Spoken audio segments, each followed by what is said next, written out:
নমস্কার। নারায়ণচন্দ্র বসাক, বাংলা বিষয়ের একজন শিক্ষক। বেশ কিছুদিন আমি লাইভ ভিডিও করেছিলাম, করে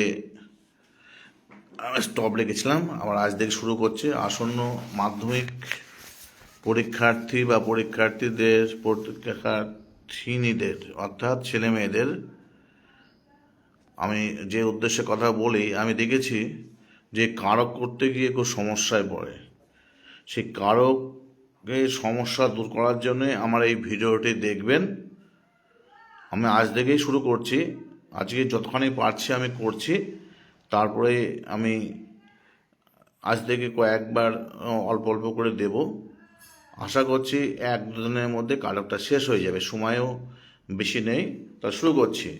কারক কারকের যেটা বিভিন্ন বইয়ে দেখা যায়, কারকের প্রত্যয়।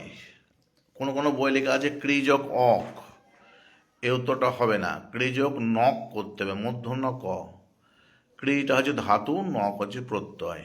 এর অর্থ হচ্ছে যে করে, এই অর্থে বোঝা যাবে। আমি পোস্ট করেছিলাম যে ক্রিয়ান্বয়ী কারকম, এটা পাণিনির অষ্টাধ্যায়ী গ্রন্থে তিনি বলেছিলেন ক্রিয়ান্বয়ী কারকম। ওই সংজ্ঞাটা একদম নির্ভুল সংজ্ঞা। তিনি প্রথম কারকের সংজ্ঞাটা দিয়েছিলেন, সেই অনুযায়ী চলছে। তা সংস্কৃত কারকের সঙ্গে বাংলা কারকের একটু তফাৎ আছে। সংস্কৃত কারকের হচ্ছে যে সম্প্রদান কারক, বাংলায় কিন্তু সেই সম্প্রদান কারক নেই। সেই সম্প্রদান কারকের করতে গেলে যে সমস্যাগুলো হবে, সেখানে কিছু সম্প্রদান মানে কাউকে কিছু নিঃস্বার্থভাবে ত্যাগ, সেটা হচ্ছে সম্প্রদান। যেমন হচ্ছে ভিখারিকে ভিক্ষা দেওয়া সম্প্রদান করা হচ্ছে, নিঃস্বার্থভাবে দিচ্ছি, ফিরিয়ে নিচ্ছি না। কিন্তু রজককে যখন আমরা কোনো কাপড় কাচতে দিচ্ছি, তখন আমরা সেটা আবার ফিরিয়ে নিই অর্থর বিনিময়ে। কিন্তু যখন ডাকাত বা চোরেরা বা ছিনতাইবাজরা যখন আমাদের কাছ থেকে কিছু অপহরণ করে, তাহলে সেই টাকা তো আমরা কোন কারকে ফেলবো, সেটা একটা সমস্যা। কন্যাকে বিবাহে সম্প্রদান করছি, সেটাও একটা কারক। তাহলে এত কারকের সমস্যা করতে গিয়ে আমাদের যারা বলে গিয়েছেন, তাদের মধ্যে বলছি সুনীতি কুমার চট্টোপাধ্যায়, রবীন্দ্রনাথ ঠাকুর প্রমুখ ব্যক্তি বলে গিয়েছেন যে এরা এত ভাগের না গিয়ে প্রত্যেকের উপর কারকের প্রচুর ভাগ হয়ে যাবে। তার জন্যে বাংলায় একটা প্রচলন হয়েছে, সেটা হচ্ছে নিমিত্ত কারক। সম্প্রদান কারকের পরিবর্তে নিমিত্ত কারক করা হয়েছে। তাই কারক হিসেবে আমাদের 6টা ভাগে ভাগ করা হয়েছে। কর্তৃকারক, অনেক ছেলে মেয়েকে আমরা দেখেছি আমার শিক্ষক জীবনে, যে বানানটাই জানে না। পাশাপাশি ক্লাসে অথবা টিউশনিতে বসে ও নিজেরটা প্রতি কোনো ভরসা নেই, অপরের প্রতি তাকে দেখছি যে কি বানানটা লিখেছে। অতএব প্রথমেই খেয়াল রাখতে হবে কর্তৃকারক বানানটা কি। ক তয় রি, রি বলতে অনেকে আবার রহেসি করে, কিন্তু তা নয়, তয়ের নিচে রিকার হবে। তা কর্তৃকারক, কর্মকারক, করণ কারক, নিমিত্ত কারক, অপাদান কারক, অধিকরণ কারক।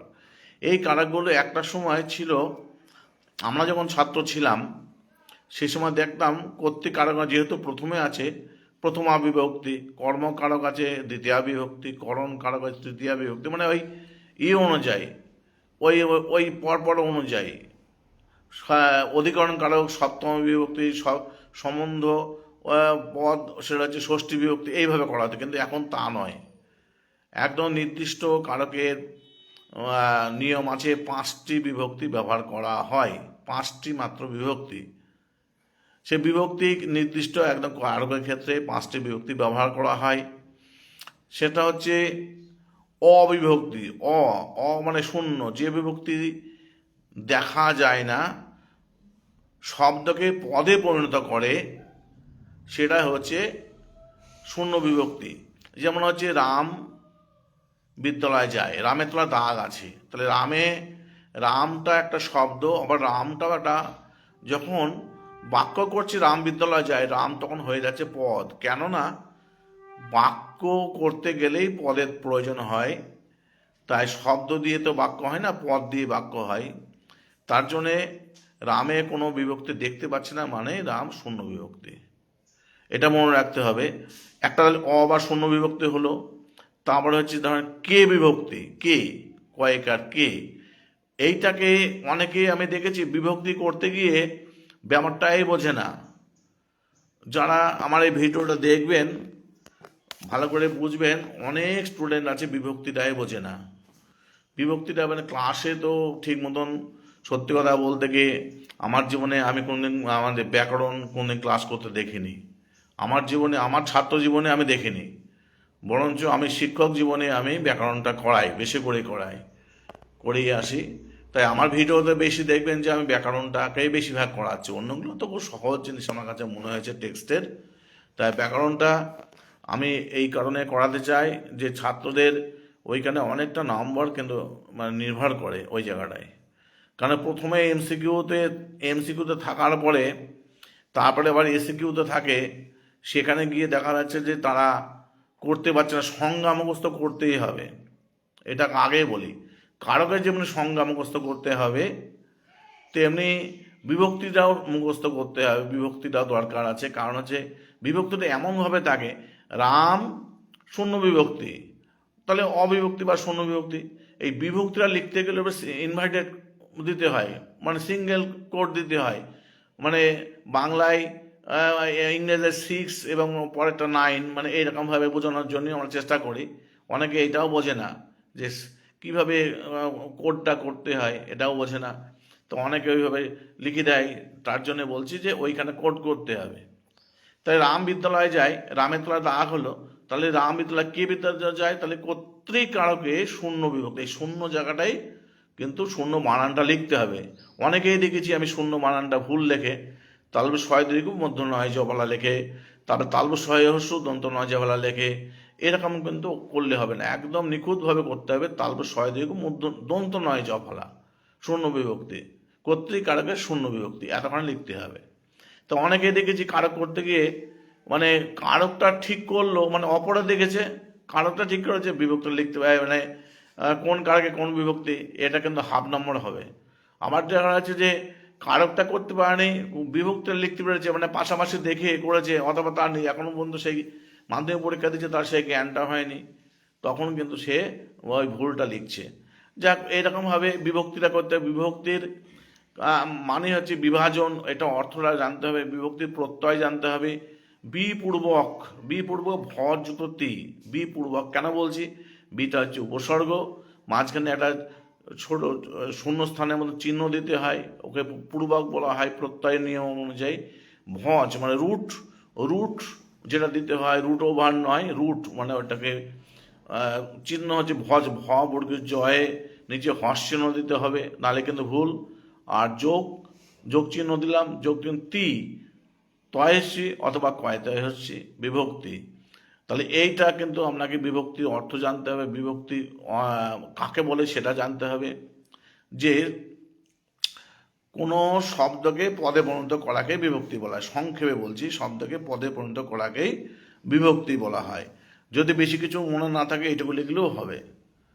আর বিভক্তির নিজস্ব কোনো অর্থ নেই, এটা মাথায় রাখতে হবে। বিভক্তির নিজস্ব কোনো অর্থ নেই, বিভক্তির কোনো অর্থ নেই।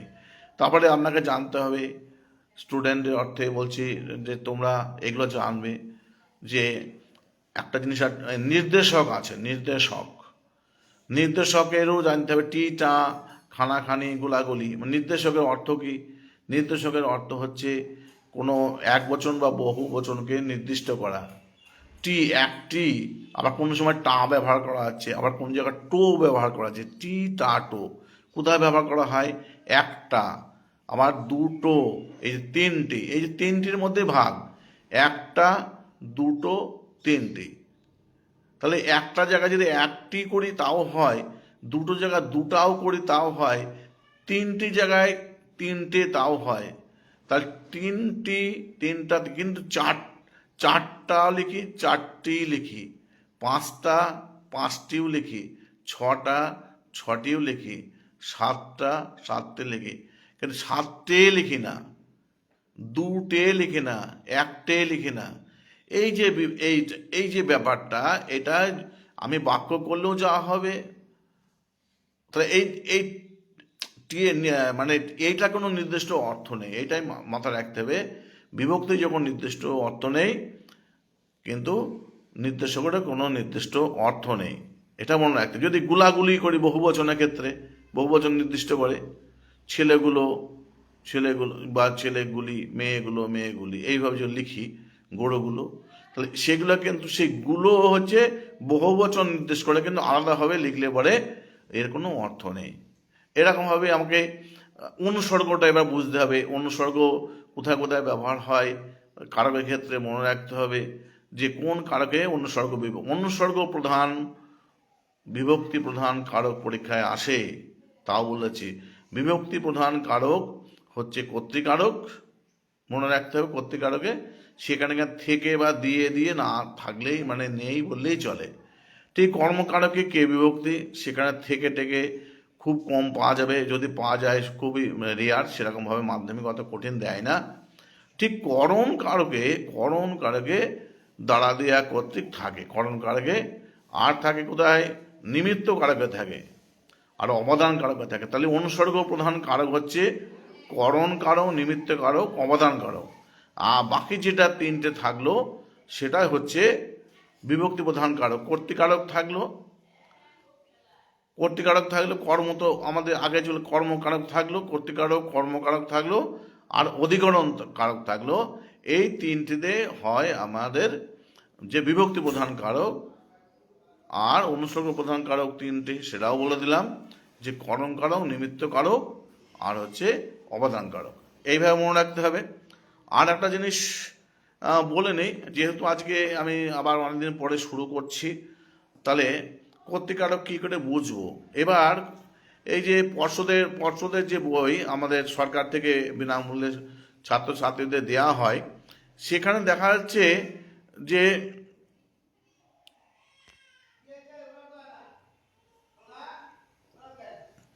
পর্ষদে দেখা যাচ্ছে যে সেইখানে যে যে সেখানে দেখা যাচ্ছে যে সেখানে মানে চিহ্নই করা নেই, হয় কালো চিহ্ন থাকবে, না তলায় একটা দাগ দেওয়া থাকবে।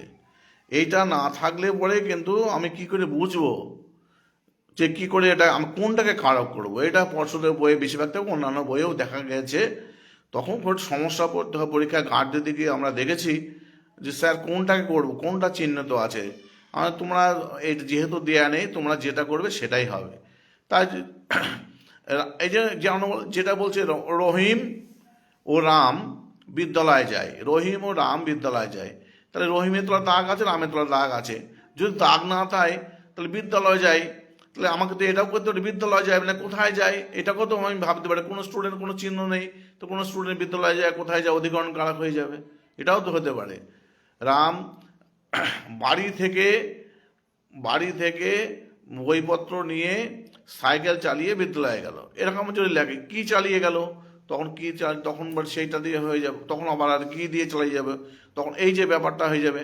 তার জন্যে এই যে ব্যাপারগুলো বুঝতে হবে। তার জন্যে আমি আজকে মানে এক জায়গায় বসে আমি ক্লাসটা করছি। আমি আজকে দুপুর থেকেই লাইভ ভিডিও ব্ল্যাকবোর্ডে আমি লিখে লিখে দেখাবো। তা স্টুডেন্ট যারা আছো তারা ভালো করে দেখতে থাকো, যে আমি একদম নির্দিষ্টভাবে করব। এখন কিছু কিছু মুখে বলে দিচ্ছি। কর্তৃকারক কে বা কারা দিয়ে প্রশ্ন করতে হয়। কে বা কারা, ছেলেরা ফুটবল খেলছে, তাহলে ছেলেরা তোলা দেখা আছে। আবার ছেলেটি লিখছে, কে লিখছে হলে গেল কর্মকারক। এবার কর্মকারক বুঝতে হবে কি বা কাকে দিয়ে প্রশ্ন করতে হয়, তাহলে কর্মকারক এসে যায় কি বা কাকে, এটা মনে রাখতে হবে। কিন্তু কর্তৃকারকেরই 17টা ভাগ আছে, মাথা রাখতে হবে। আমি যখন ছাত্র ছিলাম, এই কারকের ক্ষেত্রে অত ভাগ ছিল না। কে করে, অনেক যারা বয়স্ক মানুষ, আমাদের মতন মানুষ, তারা যারা এই লেখাপড়ার সঙ্গে আর এক সময় ছিলেন, এক সময় এখন নেই, তারা ভাবে যে ও কারক তো খুব সহজ জিনিস, কিন্তু তা নয়। তাদের উদ্দেশ্যে বলছি, বা ছাত্রছাত্রীদের উদ্দেশ্যে বলছি, বা যারা ছাত্রছাত্রী আছেন, ছাত্রছাত্রী যারা পরীক্ষা দেবে, তাদের গার্জেনরা যদি তেমন শিক্ষিত না হন, বা এই বিশেষ করে এই বাংলা ব্যাকরণের দিক থেকে যুক্ত না থাকেন, যারা যে অন্য ব্যবসায় বা চাকরিতে তিনি যুক্ত আছেন, কিন্তু কারক তিনি করতে পারবেন না যদি এই কারকের আধুনিক কারকের নিয়ম অনুযায়ী। কারণ কে করে সঙ্গে সঙ্গে বলতে ও এতে কর্তৃকারক হবে। আর কর্তৃকারকেরও তো কত 17টা ভাগ আছে, প্রযোজকর্তা, প্রযোজ্যকর্তা, নির্বাহকর্তা, মানে এরকমভাবে 17টা ভাগ আছে। তাই জন্য বলছি কর্তৃকারক, কর্মকারক, কি বা কাকে দিয়ে প্রশ্ন করতে হয়, কর্মকারক সেখানেও অনেকগুলো ভাগ আছে, কর্মকারকেও অনেক আছে, মুখ্য কর্ম, গৌণ কর্ম, এইভাবে সব ভাগ আছে। তা যাই হোক, উদ্দেশ্য কর্ম, বিধেয় কর্ম, এইভাবে অনেক ভাগ আছে। ঠিক কর্মকারক ক্ষেত্রে আমরা মুখেই আমরা বলি যে দাঁড়া দেয়া কর্তৃক।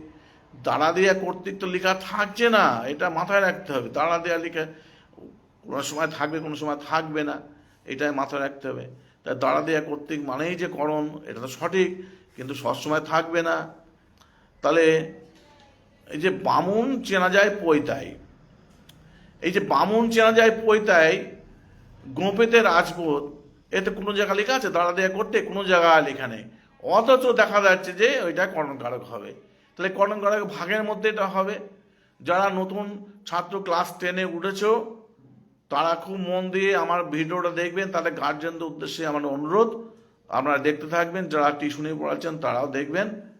যে যেহেতু অভিজ্ঞতায় আমি একটু বেশি, কারণ হচ্ছে আমার এখন 61 বছর বয়স, তাই অভিজ্ঞতা নিয়ে আমি বলছি। আমার শিক্ষক, তো শিক্ষকের সঙ্গে যুক্ত এখনও আছি, বইপত্র ছাড়া থাকতে পারি না, তাই উদ্দেশ্যে বলছি। যারা নতুন কারক শিখতে যাচ্ছে তাদের উদ্দেশ্যেও বলছি, যারা মাধ্যমিক পরীক্ষা দেবে তাদের উদ্দেশ্যে বলছি। এরপরে থাকছে নিমিত্ত কারক। নিমিত্ত কারক মানে জন্য উদ্দেশ্যে, সবসময় জন্য উদ্দেশ্যে থাকবে তা কিন্তু মানে নেই। আমি এরকম উদাহরণ দিচ্ছি, বেলা যে পড়ে এলো জলকে জল, এটা মাধ্যমিকে একবার এসেছিল। বেলা যে পড়ে এলো জলকে জল, কে তোরা দাগ দিয়ে আছে। অনেকে বলবে কে মানে তো কর্মকারক হবে, তা নয়, ওখানে জন্য আসে। জন্য, জন্য মানে হচ্ছে জলের জন্য জল। ঠিক এরকমভাবে অপাদান, অপাদান কারণ স্থান কাল সময় আমরা মুখে বলে দিচ্ছি। আর স্থান কাল সময় থাকলে হবে না। আমরা ঘরে বসে আছি, ঘরে বসে আছি, আবার যদি ঘরের থেকে কোনো একটা কাজ বাইরে থেকে করে এটা হবে অবস্থান। তাহলে এক জায়গায় থাকা আবার স্থানচ্যুত হচ্ছে আর রকম। তাই এরকমভাবে সহজভাবে স্থানকাল সময় বললে পরে হবে না। আর অধিকরণ কারক, অধিকরণ, হ্যাঁ, একটা জিনিস মাথায় রাখতে হবে, অবদান কারকের স্থানকাল সময় এটা হবে মানে স্থানচ্যুত হবে। আর অধিকরণ কারকেও স্থানকাল সময় বিষয়। সময় বলতে কি বোঝায়? সময় বলতে ঘন্টা, মিনিট, সেকেন্ড, যেমনি সময়, তো বিভিন্ন ঋতু সেটাও সময়। এই যে বিভিন্ন রকম ব্যাপার আছে সেইগুলোকে বলবো। আর একটা থাকছে অকারক, যেটা কারক, অকারক বানানটা কয়াকার ক নয়, এর পরে একটা হাইফেন দিতে হবে, কয়াকার ক। অকারকটাকেও আমি বুঝাবো। তাই আজকে ভূমিকা হিসেবে এইটুকু রাখলাম। এরপরে লাইভ ভিডিও আমি করব, ব্ল্যাকবোর্ডে আপনাদের দেখাবো। নমস্কার, ধন্যবাদ। বন্ধ।